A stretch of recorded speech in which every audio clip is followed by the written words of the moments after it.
Vamos a comenzar entonces con un cuadro que ya se ha presentado de alguna manera en la disertación anterior,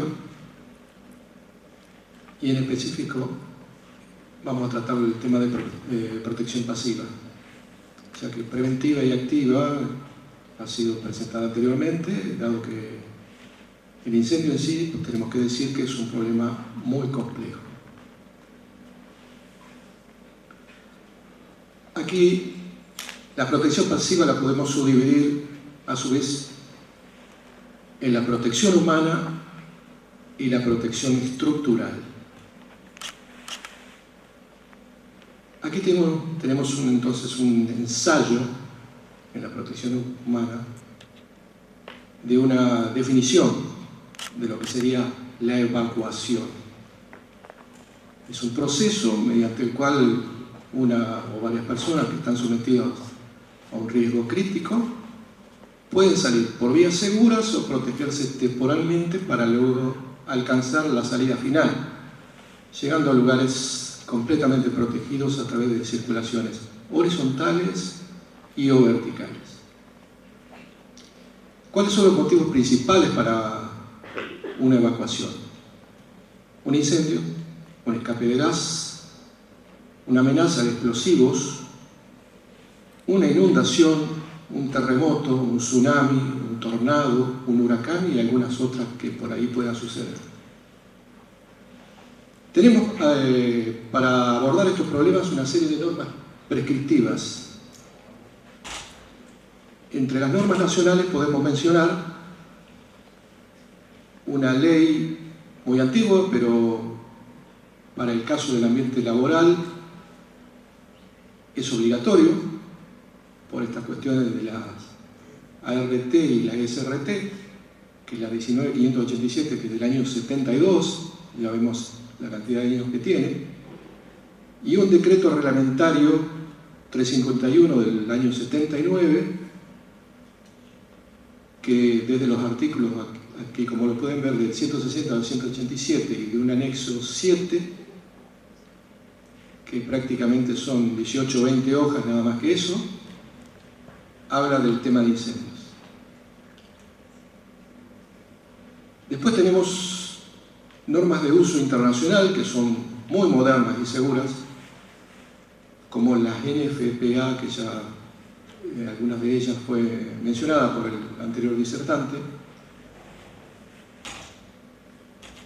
que son de una asociación de protección del fuego. Bueno, no lo voy a decir en inglés, ya lo dijeron. Y sus inicios, también se dijo, datan del año 1896, y esta asociación lleva más de 300 normas publicadas y son utilizadas no solo en los Estados Unidos, sino en varios países, sobre todo en Latinoamérica, también en Europa, hasta China toma referencia a este tipo de normas, dada su gran experiencia en estos temas. Hay otro tipo de normas prescriptivas que son el Código de Construcción de los Estados Unidos, International Building Code, y la National Fire Code. Esto es un código de construcción que prevé todo tipo de protección, el diseño de las obras en sí, de edificios, teniendo en cuenta esta protección pasiva y en parte también de activa.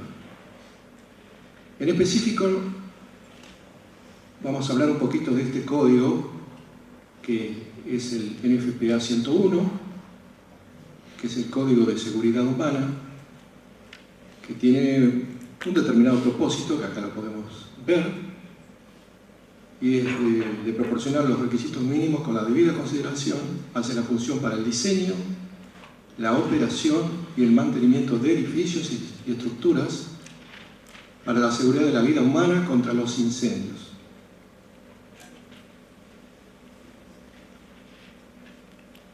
Como decíamos, es un código prescriptivo, es decir, da una especie de receta de lo que hay que hacer para que las personas que habiten edificios y o visiten edificios puedan tener la suficiente seguridad.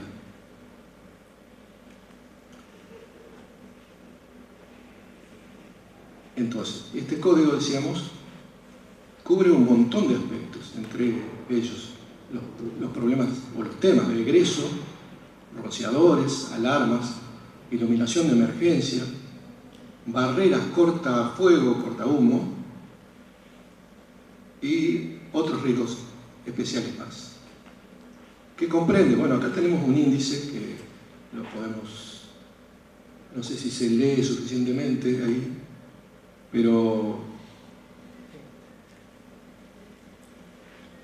vamos a mencionarlo de todos modos para que se vea lo que esta norma aborda.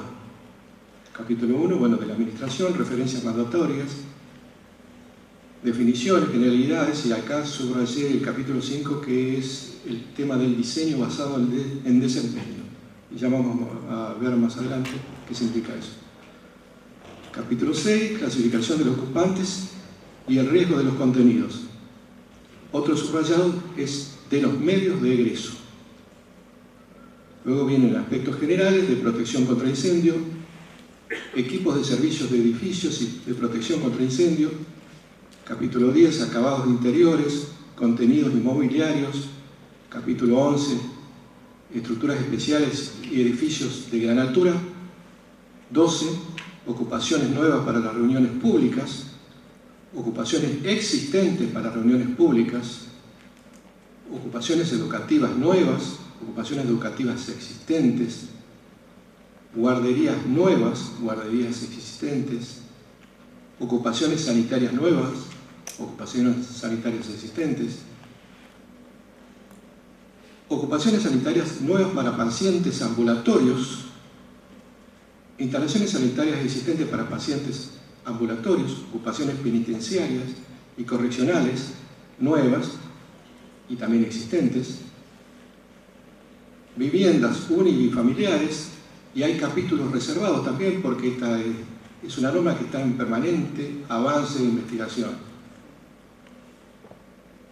Albergues o pensiones, otro capítulo reservado, hoteles y dormitorios nuevos, hoteles y dormitorios existentes, edificios de apartamentos nuevos, edificios de apartamentos existentes, ocupaciones residenciales nuevas para asilo y centros de acogida, y los existentes para lo mismo, pues capítulos reservados, ocupaciones mercantiles, tanto nuevas como existentes, ocupaciones de oficinas nuevas y existentes, ocupaciones industriales, ocupaciones para almacenamiento,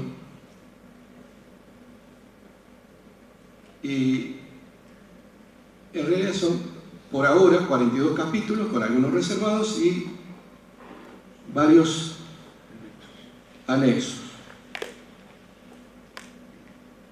Entonces, abordando el tema de evacuación, podemos recurrir a lo que se denomina un análisis prescriptivo, es decir, la receta, que mediante la NFPA 101 contempla las densidades de ocupación, es decir, ¿qué es esto? Es la cantidad de personas por metro cuadrado que puede ocupar un determinado edificio o espacio público o privado, que en realidad dan, las tablas que se dan es en, esto de la densidad es metros cuadrados por persona, ¿no? Así está dado, la cantidad de metros cuadrados que puede ocupar una persona. Y aquí, como está puesto densidad, en realidad es al revés. Es personas por metro cuadrado la densidad, y las tablas vienen dadas en metros cuadrados por persona. Número y disposición de las salidas y las capacidades de los medios de evacuación. Esto es muy importante. Medios de egreso. Aquí extractamos algunos artículos de este código que, como vimos, tienen una gran cantidad de temas tratados allí dentro, pero extractamos estos. Medios de egreso, entonces. Número de los medios de egreso. Deberán existir como mínimo 2 medios de egreso en todo edificio, estructura, sección y área donde las dimensiones, las ocupaciones y la disposición revistan peligro para los ocupantes que intenten usar un único medio de egreso que se encuentren bloqueados por el fuego o el humo. Los dos medios de egreso deberán estar dispuestos de manera tal que minimicen la posibilidad de que ambos puedan resultar bloqueados por la misma condición de emergencia. Fíjense qué importante es este aspecto.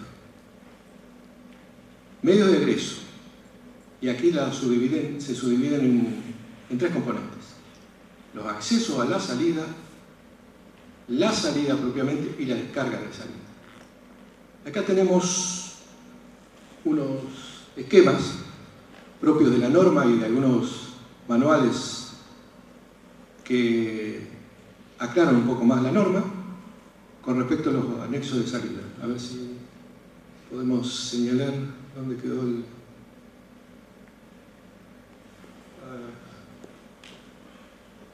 si lo puedo señalar desde acá. El de abajo. Bueno, acá como vemos, tenemos dos cajas de escalera, que son los dos medios de salida. Tenemos para una segunda planta, y aquí en intermedio tenemos un muro resistente al fuego, un muro cortafuego con puertas resistentes al fuego. Es decir, si en esta planta hubiera un problema en alguno de estos espacios, todos quienes habitan estos lugares, ya sean departamentos o oficinas, podrían mudarse a esta otra escalera y allí descender. Que no es lo que nosotros habitualmente tenemos, ¿no? Ya lo vamos a mostrar también. Esto sería el primer piso, o planta baja más bien. Aquí está como primer piso, pero es una planta baja, con la misma disposición en donde estos tienen la posibilidad de salir en forma directa por aquí, ingresar a esta salida y salir por el lateral, y los que están de este lado pueden cruzar, en caso que sucediera acá, cruzar al otro lado y hacer lo propio en esta caja de escalera, o dar la vuelta, ingresar y poder volver a salir por este lado. Estas son disposiciones ya muy estudiadas que tienen los códigos y reglamentos americanos.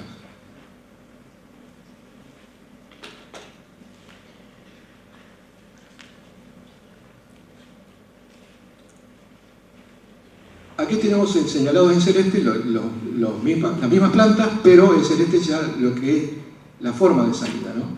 Lo demás sería, el anterior sería los accesos de salida. Y esto sería lo que está señalado en celeste ahí, la descarga, lo que hablamos antes. Para que veamos por dónde se puede escapar en caso de un incendio dentro del edificio.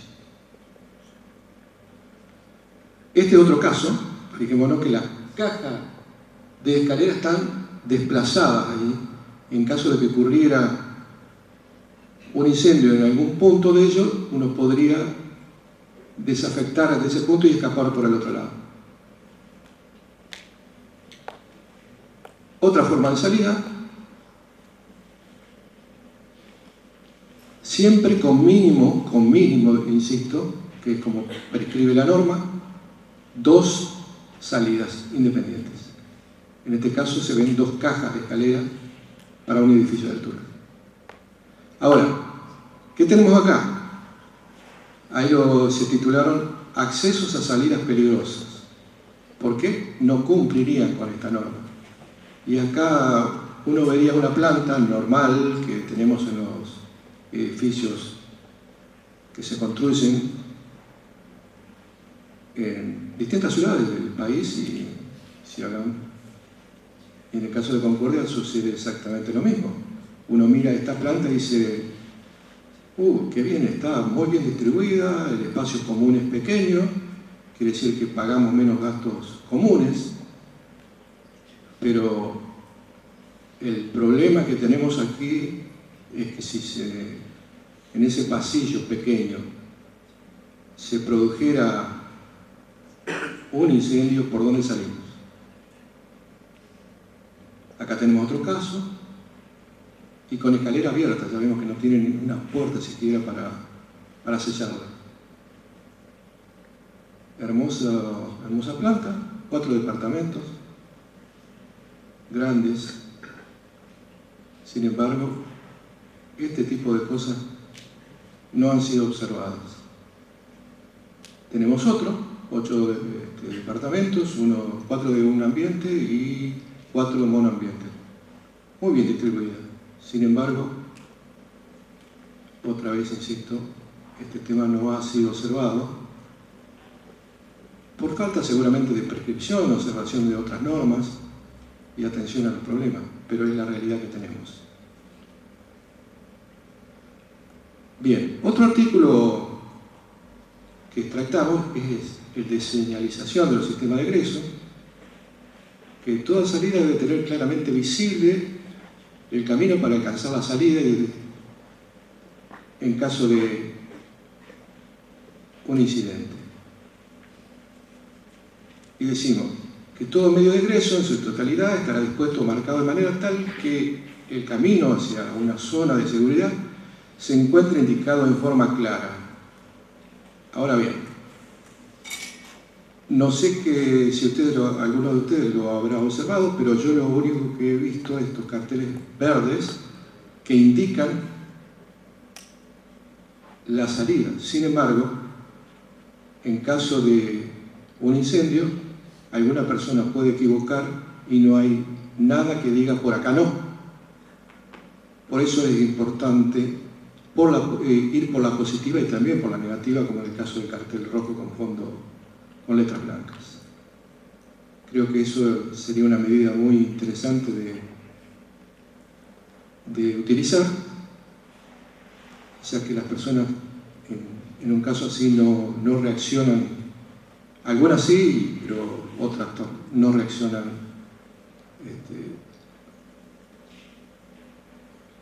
de forma muy consciente, digamos, más bien se dejan llevar por un estado de ánimo. Aquí tenemos una señalización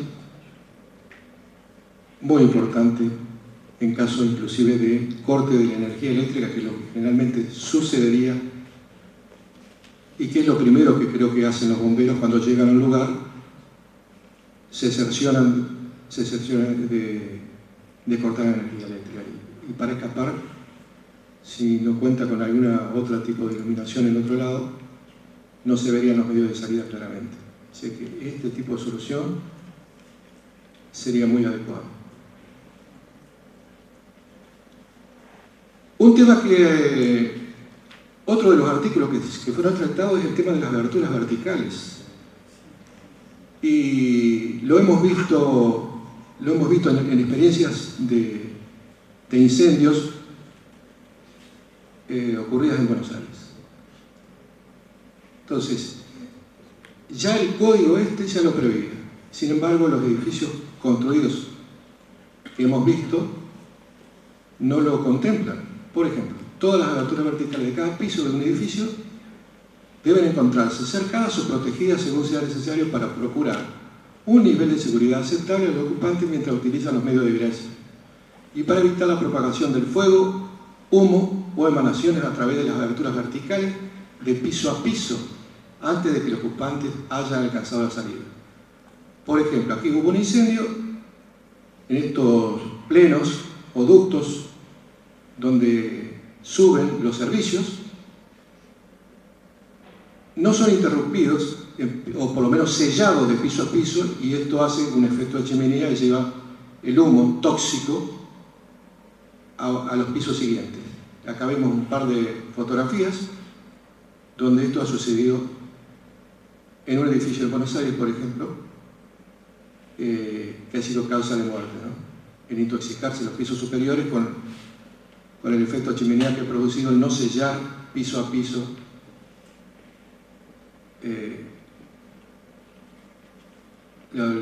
estos ductos.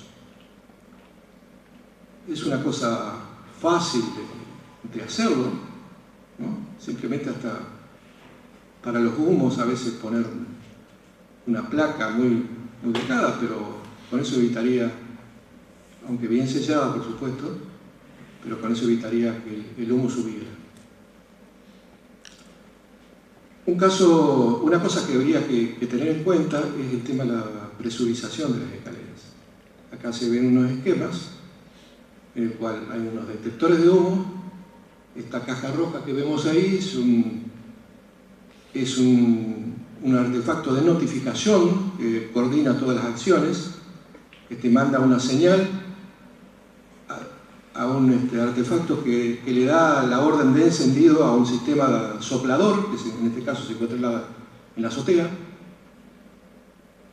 Ese soplador envía aire a presión dentro de la caja de escalera, lo cual evita que se ingresen los humos, dado que la presión interna que habría por ese aire a presión expulsaría el humo hacia afuera y no lo dejaría ingresar.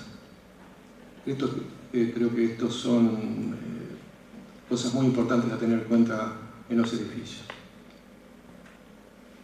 Bien, pasemos al otro tema, protección estructural contra incendios.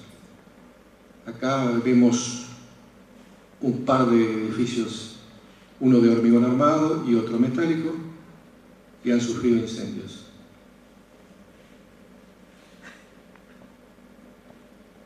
Entonces decimos, ¿por qué proteger las estructuras, en este caso, de acero del fuego? Y decimos de acero porque son mucho más sensibles en el hormigón armado.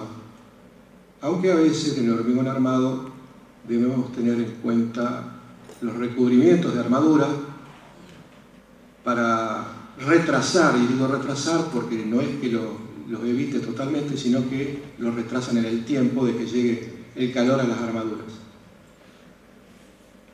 A 538 grados centígrados, son ensayos, el acero conserva solo el 50% de su capacidad.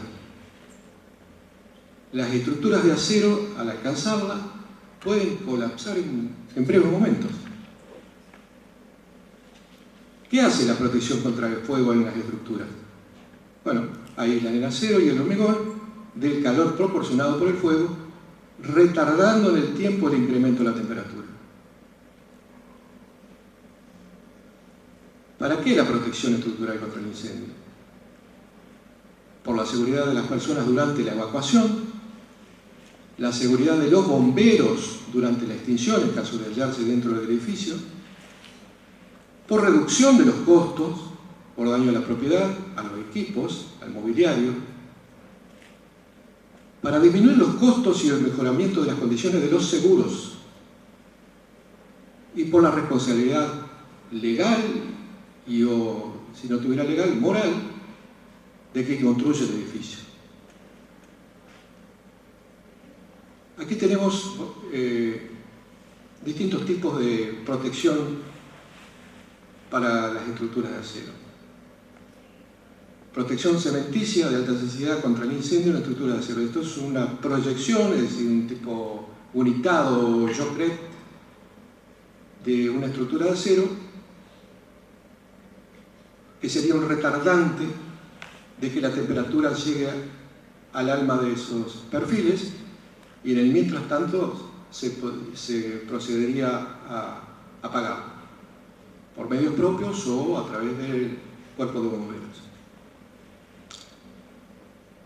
Protección con pinturas intumescentes.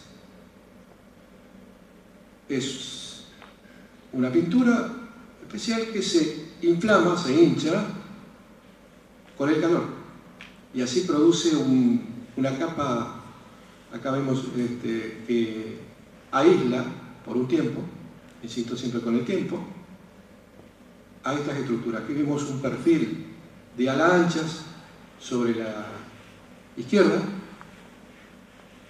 y vemos la pintura que ha sido intumecida, hinchada por acción del fuego.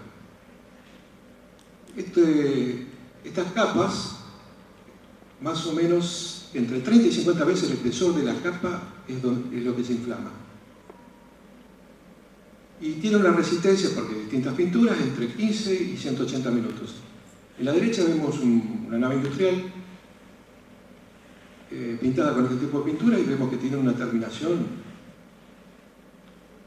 que es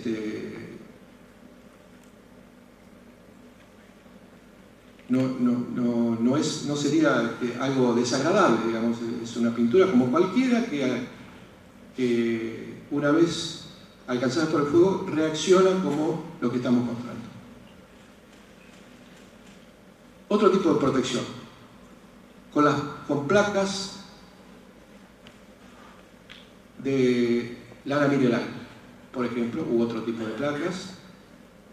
Y aquí vemos un perfil emplacado en todos sus laterales y una obra sobre el lado derecho donde esas vigas metálicas y una parte de esas columnas, porque de abajo son hormigón armado, seguramente debe tener un recubrimiento importante, están protegidas por ese emplacado. Bueno, aquí vimos algo un poquito más técnico. De acuerdo, hay una curva normalizada de temperatura-tiempo donde se realizan ensayos para los productos que deben certificarlos con un cierto tiempo de resistencia al fuego. Esta curva que vemos ahí, en la Argentina se usa la ISO 834.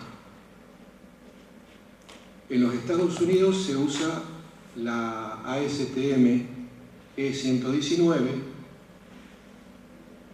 y la OL 263, que es la misma que la ASTM, la misma. La diferencia con la que se usa en la Argentina es prácticamente nula, es muy poco, ¿cierto? Y acá estamos viendo, en esta curva, insisto, son curvas de ensayo, no curvas de incendio propio. ¿Y para qué sirven estas? Para certificar los materiales. Estas curvas de ensayo son unos hornos, los tiene el INTI, en este caso, y allí ensayan perfiles, ventanas, puertas, una serie de elementos y certifican el tiempo que resisten a la temperatura. Y en esta curva se ve que en la que falla el acero, que se produce a los 5 minutos, llega a esa temperatura donde pierde el 50% de su capacidad. 5 minutos, 538 grados, que sería lo que habíamos hablado anteriormente. Bueno, acá, ¿qué es lo que hicimos? Hicimos un ejemplo, o un par de ejemplos, mejor dicho, que ya lo vamos a ver, como para demostrar qué es lo que pasa con estos sistemas de protección. En primer lugar, se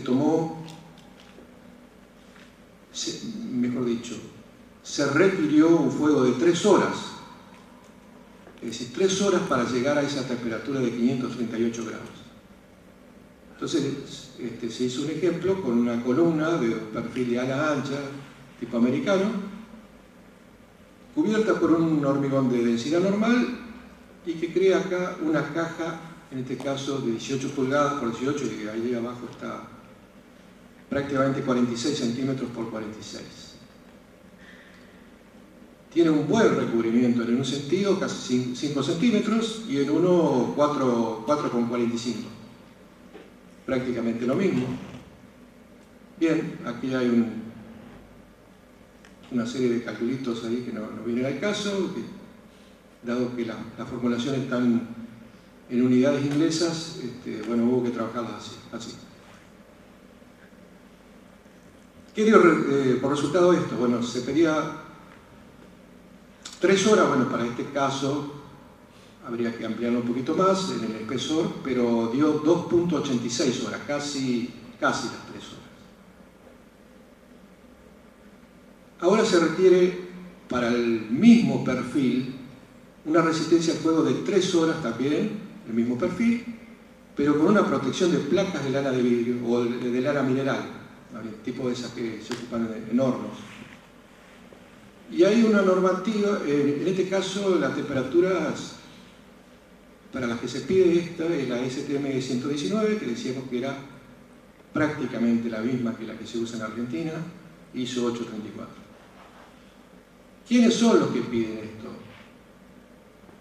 Las normas que aquí se muestra como UL, que son traducidos laboratorios de las aseguradoras, que son las que se piden este tipo de cosas justamente para que sus seguros se vean garantizados, ¿no?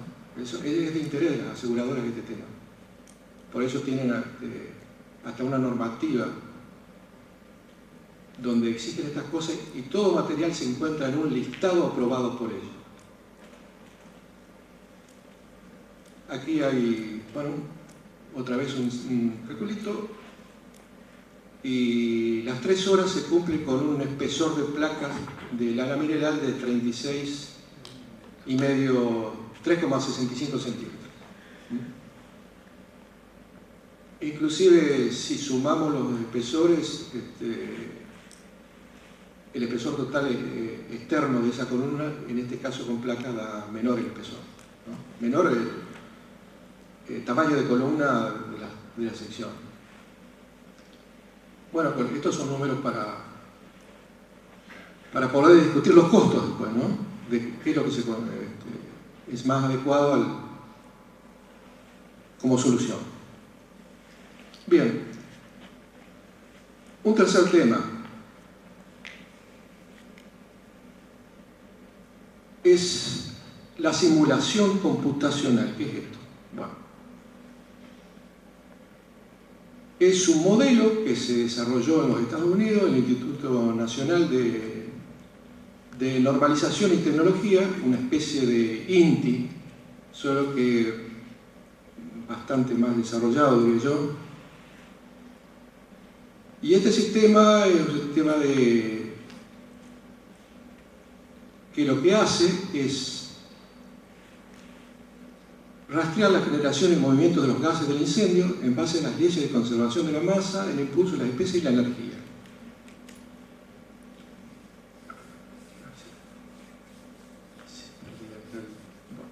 No, perdón. Estoy sin visión.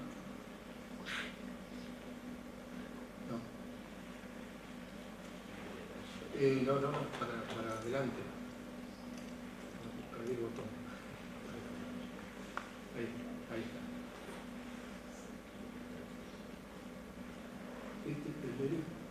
Ah, perdón. Gracias. Bien. Estas son una serie de ecuaciones, bueno, que los ingenieros conocemos, que son bastante complejas, que no las vamos a explicar obviamente, pero son de difícil resolución analítica, con lo cual la forma de resolución que utiliza este sistema es a través de un método de, bueno, algunos, no sé si todos lo conocen, pero no es elemento finito, sino diferencia finita. Bien, en este sistema se analizan también, además del fuego, las evacuaciones de las personas. Y en esto tenemos acá una tabla que se han estudiado, y muchos las estudian, de las velocidades de desplazamiento de las personas. En esa tabla, bueno, hay gente joven, gente mayor, mujeres, hombres, en un terreno plano. Después hay otros estudios que no están tablas aquí, pero se analizan velocidades en escaleras y otras tantas. En base a toda esa información, se lo procesa con programas de computación y luego se obtienen resultados. Bueno, ¿para qué sirven las simulaciones? Hay varias cositas. Y decimos, para realizar innumerables análisis de los fenómenos a bajo costo y sin intervenir en forma directa sobre las edificaciones o ensayos. Es decir, no hay que hacer ensayos, estos ya están suficientemente ensayados con las diversas experiencias. Permiten entonces verificar diseños, detectar riesgos y fallas en los diseños arquitectónicos, reproducir incendios y comprender qué falló o qué faltó, comprobar comportamientos de detectores, rociadores automáticos, analizar atrios, que eso lleva a un análisis por el comportamiento de los humos aparte, simular la propagación del fuego por convección, radiación y conducción, y generación de fenómenos como el flashover y el backdraft. Esto no sé si los bomberos presentes han escuchado sobre estos términos, después seguramente me lo podrán decir. Verificar el tiempo de evacuación. Aquí tenemos una serie de siglas, ACET, que el tiempo seguro de egreso y el tiempo requerido seguro de egreso. Verificar las ventilaciones y lo que se llama exutorios de humo, que son cuando se abre la cubierta para evacuar humos. Verificar el comportamiento de la estructura edilicia, es decir, podemos simular el fuego y ver a qué temperatura estuvo y luego analizar la estructura como vimos anteriormente. En el caso de los bomberos se podría previsualizar el comportamiento del humo y evitar exponerse a fenómenos peligrosos. E investigar casos de ingeniería forense. Por ejemplo, aquí tenemos en esta fotografía antes una situación y la situación después del incendio. No es necesario con estos sistemas incendiar para saber qué va a pasar, sino que simular qué podría pasar y obtenemos los resultados similares prácticamente. Bueno, este es un cuadro de este sistema que lo voy a pasar nada más, que estamos hablando del tiempo disponible, que incluye, y el tiempo requerido. Es un análisis que se denomina de desempeño, que es la tendencia más moderna de analizar estos temas con los sistemas de simulación. Pero no me voy a poner muy técnico. Este cuadro indica entre los dos que tiene que haber una diferencia, que es un margen de seguridad entre el tiempo requerido y el tiempo disponible. Voy a continuar. Bueno, el objetivo es que el tiempo requerido sea menor, como decía, al tiempo disponible, y normalmente se pide un 50% más, ¿no?, de tiempo como margen de seguridad. Aquí tenemos en esta fotografía el sistema de evacuación en el estadio de fútbol. Vemos que hay un inicio. Estos sistemas de simulación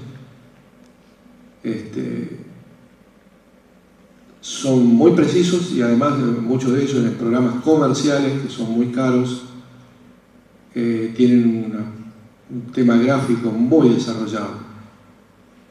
A ver si podemos acá disponer del vídeo. Ahí está, gracias. Bueno, acá vemos un estadio con 50.000 ocupantes y vamos a ver una simulación de evacuación.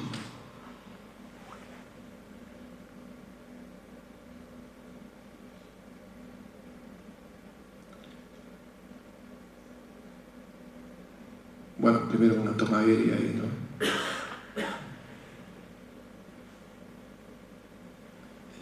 Se va a ver con más detalle seguramente ahora, más en específico, pero fíjense la calidad de los gráficos, ¿no? Que en realidad lo que interesa es el resultado, y la calidad de los gráficos es muy bonito, pero bueno, son programas comerciales. Todo esto es una simulación basada en mediciones y estadísticas del comportamiento de las personas, que tienen en cuenta además los tiempos de retardo en tomar la decisión de evacuar y una serie de cuestiones así que están muy estudiadas.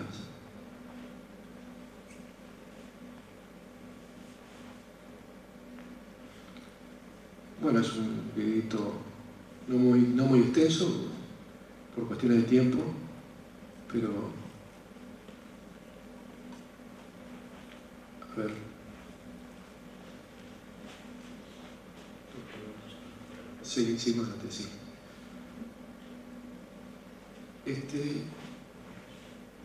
Para accionar. Bueno, es otro video, sí. Bueno, este es un caso de un inicio de un incendio en un sofá, y que cuando empieza a levantar temperatura, transmite la temperatura al cielo raso, y aquí vemos ahí arriba un rociador que se va a activar. Es decir, cuando esas ampollas que señalaba el colega de la disertación anterior se rompe por acción de la temperatura, miren, ahí está una simulación de ese rociador y cómo el fuego se apaga. Es decir, nosotros hemos discutido mucho este tema y vemos que es una gran solución. Antes de que se desarrolle ese incendio y lo tengan que llamar a los bomberos con todo y molestarlos, sobre todo a los voluntarios, con estos temas, es posible apagarlo antes.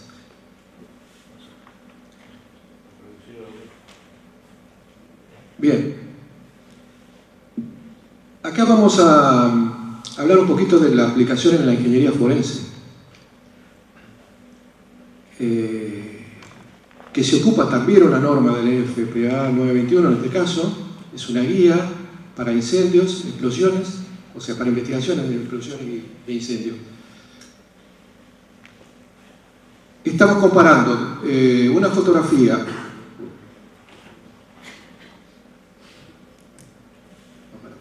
para atrás. Ahí está. Vemos la fotografía cuando los bomberos en el frente del edificio y la simulación en el esquema de abajo. Este es el sistema FDS. Vemos la coincidencia de los humos, ¿no?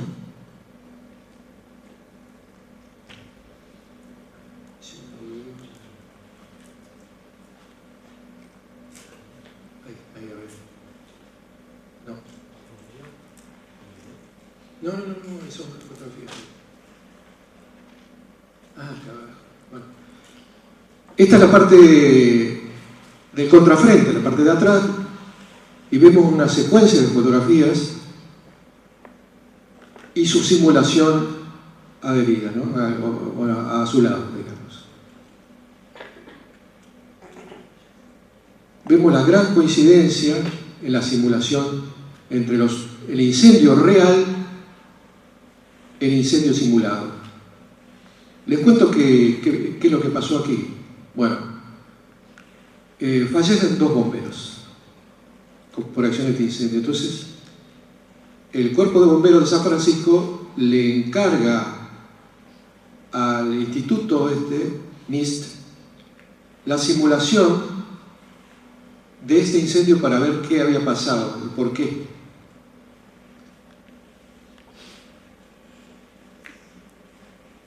Aquí vemos un corte, sería transversal, en que el sistema simula, ahí tenemos una columna que dice presión con distintos colores, y simula entonces la presión dentro del edificio en distintos instantes. Vemos una primera etapa, la parte azul, y vemos en la barra de colores que la presión prácticamente es la atmosférica. Sin embargo, ya empieza a subir la presión sobre la puerta de entrada y el piso superior. Lo vemos por el color verde, azul y después luego verde, ¿no? Acá en este corte tenemos las velocidades de los gases, que también estos sistemas simulan presión, velocidades, humo, altura del humo y una serie de datos más que pueden ser postprocesados, varios datos, hasta intoxicación y hasta gente que fallece por toxicidad con los humos. Es decir, es una herramienta impresionable que el mundo entero usa, esta que estoy señalando aquí, mostrando. Bueno, tenemos entonces las velocidades de lo interno en ese corte, en estos distintos ambientes. Lo podemos, en este caso, bueno, tenemos millas por hora, multiplíquenlo por 1,6 para obtener el kilómetro por año.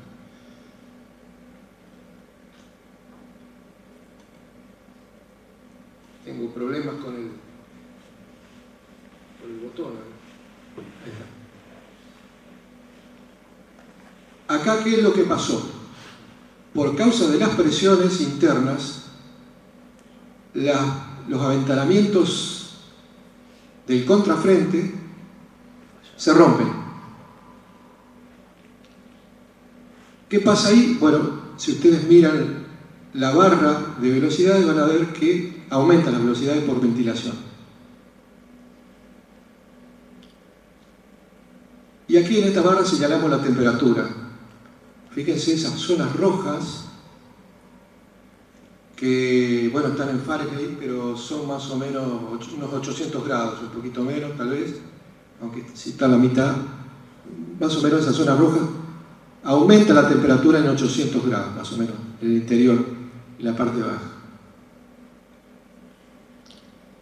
Esto lo vemos en planta, cómo se desarrolló, la parte del basamento que se encuentra a la izquierda, es una zona de un living. Fíjense las temperaturas. Y en el primer piso, en la zona de escaleras, también, y cómo escapa por las ventanas del basamento, sobre el lado derecho se ve. Esto sería el recorrido que hacen los gases calientes y humo. Salen del basamento a causa de las ventilaciones que decíamos recién, empiezan a ascender y toman ese recorrido, saliendo por la parte frontal. Bueno, acá hay un esquema que es muy importante señalarlo. ¿Qué pasó con en este caso fueron dos los bomberos que fallecieron? Ingresan dos bomberos con dos líneas de agua y antes de que se abriera la ventilación, los humos calientes, el bombero se agacha para justamente buscar la zona más fría para poder combatir el fuego por dentro del edificio. Con la presión interna se rompen esos aventanamientos, como señalamos anteriormente, y la ventilación hace que esos gases bajen, calientes, y el bombero perece. Es muy importante, en el caso de bomberos, que estén en conocimiento de este tipo de cosas y muy adestrados también en esto. Bueno, acá hay un diagramita que indica el tiempo y la tasa de liberación de calor, y vemos en la línea negra lo que sería el potencial de la tasa, que está basado en el combustible, y luego vemos en línea de puntos que con la ventilación cómo crece la tasa de liberación de calor. Un poquito técnico, pero creo que vale. Pasemos a otro tema que todos conocimos, o casi todos vimos, en el 2001, las Torres Gemelas de los Estados Unidos.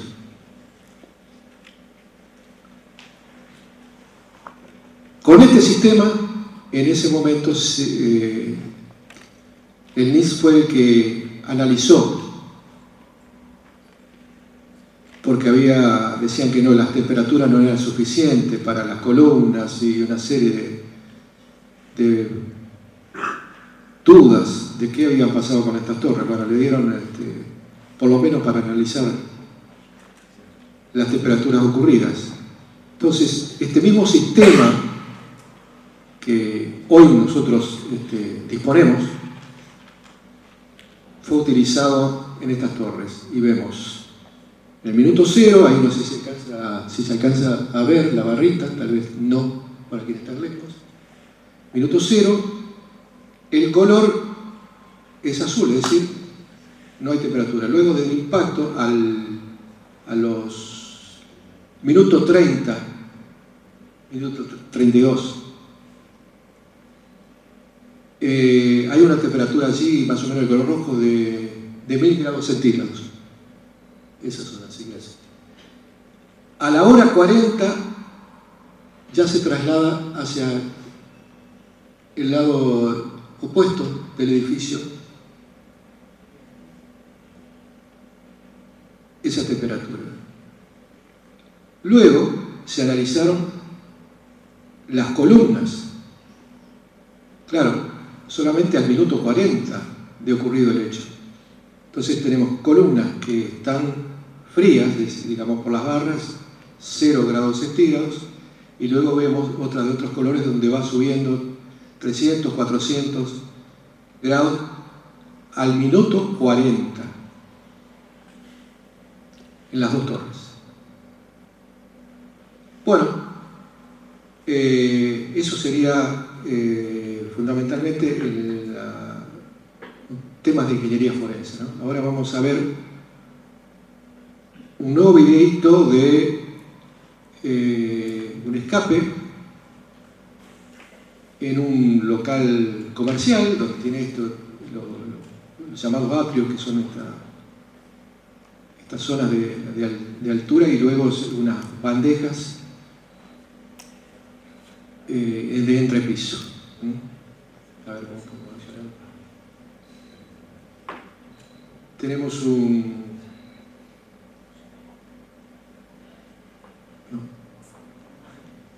no, para atrás. Todavía no. Ahora después de este video recientemente. Ahora sí.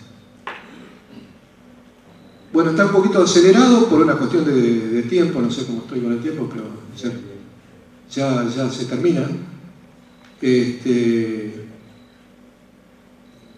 Fijémonos que comienza un incendio y las personas no escapan inmediatamente, sino que toman un tiempo de reacción, que eso es lo que decía él, también simulan estos sistemas.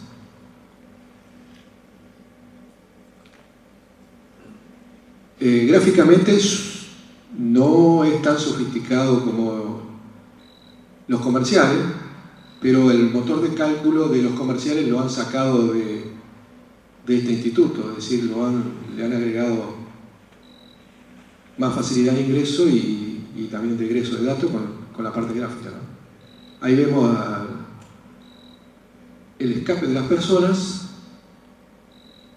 evacuando. Ahí está acelerado un poquito el video por una cuestión de tiempo. No van tan rápido, pero bueno, a solicitud de algunos colegas acá, con el tiempo me pidieron que lo acelerara. A los 4 minutos 07, o sea 7 segundos, evacúa la última persona de 140 personas que había aquí dentro. Esto es muy importante saber por varios, no solo porque puedan quemarse, sino de lo más problemático sería la toxicidad de los humos y que las personas pudieran morir por intoxicación, ¿no? Aquí arriba, como vemos, hay lo que se llama exutorios de humo, la salida de humo, lo que conduce el humo hacia el exterior. Bueno, se simuló en 8 minutos 20 segundos. Les quiero comentar que estas simulaciones son muy caras, digamos, computacionalmente, es decir, caros por tiempo. Esta simulación de 8 minutos 20 segundos duró 24 horas. con esta hipótesis de encendido del fuego en ese lugar. Si tuviéramos otra hipótesis que se encendiera a otro lado, sería otra 24 horas de procesamiento.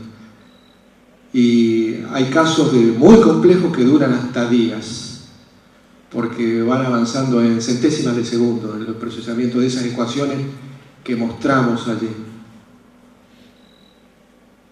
Bueno, a ver. Avancemos. Bueno. Por último, señalarles nada más que quienes estamos ahí somos 3 ingenieros colegas que hemos asistido a 28, unas jornadas intensísimas en Buenos Aires, y que hemos tenido acceso al Foro Universitario de Ingeniería contra Incendio, el cual nos ha servido muchísimo porque hemos accedido a toda la última información mundial, le diríamos, porque, bueno, han sido muy concurridas y por varios países, ¿no? Y especialistas del mundo en estos temas, ya que han sido muy productivas.